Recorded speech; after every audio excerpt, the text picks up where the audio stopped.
Empezamos hoy con un tema, bueno, denso pero fascinante, la metafísica. Nos basamos en todo este material que hemos estado revisando, artículos, notas, Sí, un buen compendio, la verdad. y hablamos de esas preguntas que van, a lo fundamental, ¿no? La existencia, la realidad, el ser mismo. Exacto. De hecho, una nota muy personal planteaba algo como ¿cómo puede salir la conciencia de la simple materia? O la clásica, claro, ¿por qué existe algo en lugar de nada? Preguntas potentes, desde luego. Pues sí, vamos a intentar, desenredar un poco los conceptos clave que aparecen en estos textos. Me parece un buen plan. Y es útil quizá recordar de dónde viene la palabra. Meta, en griego, más allá, y física, lo físico. Más allá de lo físico, literalmente. Eso es. Aristóteles, que sale bastante en los textos más clásicos que tenemos, bueno, él la consideraba la filosofía primera. La filosofía primera, sí. El estudio de los principios básicos, digamos, aquellos de los que, en teoría, dependen todas las demás ciencias o saberes. No es solo algo abstracto, son como los cimientos. Claro, los cimientos de cómo entendemos lo real. Y volviendo a esas preguntas fundamentales, muchos documentos insisten en ¿qué es el ser o cuál es la naturaleza última de la realidad? Las grandes preguntas, sí. Aunque, fíjate, un ensayo con un enfoque más fenomenológico sugería que quizá la pregunta no es tanto ¿qué es el ser?, sino cómo lo experimentamos. Un matiz interesante. Sí, esa es una distinción importante que se ve en corrientes más modernas, reflejadas en el material. Y aunque suene muy teórico, estas ideas tienen consecuencias. ¿Consecuencias prácticas, dices? Pues sí. Por ejemplo, un artículo conectaba directamente estas cuestiones metafísicas con la ética. Ah, claro. O sea, según cómo entiendas la realidad, eso cambia cómo ves tu propósito en la vida, o si crees que existe tal propósito. Y otro texto exploraba cómo ciertas ideas metafísicas están ahí debajo de teorías científicas, aunque no se digan abiertamente. Totalmente.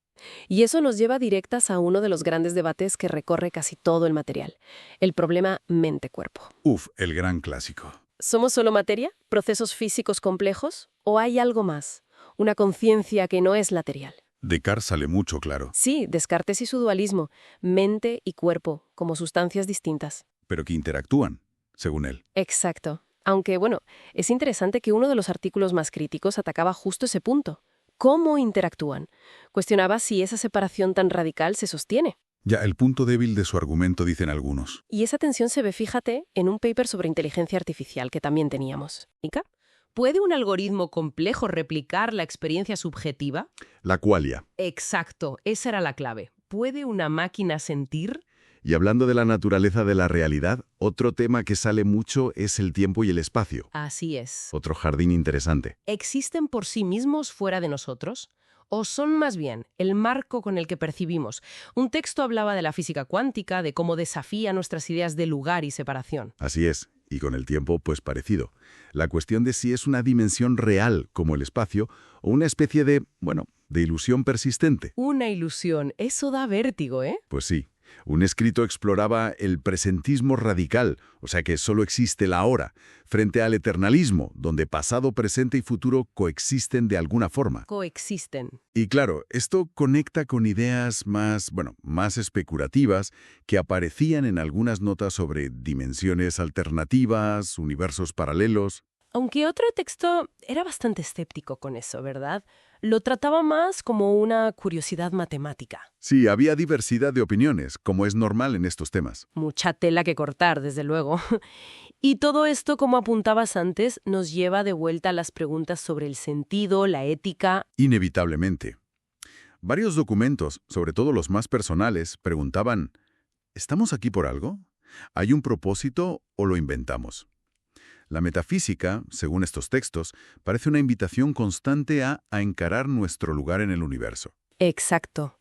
Y yo creo que, más allá de las respuestas, que a menudo son esquivas o hay varias según el texto que mires, el valor que resalta todo el material es el acto de preguntar. El no dar por sentado nada. Eso es.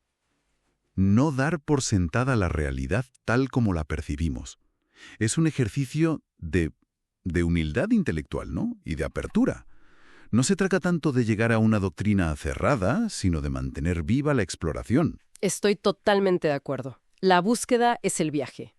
Y para dejar una reflexión final, pensando en toda esta variedad de ideas, si aceptamos esa posibilidad que algunos textos exploran de que la realidad fundamental o el tiempo mismo sean radicalmente distintos a cómo los vivimos, ¿qué implicaciones tendría eso para nuestra propia conciencia, para el valor de nuestras experiencias? Buena pregunta para cerrar.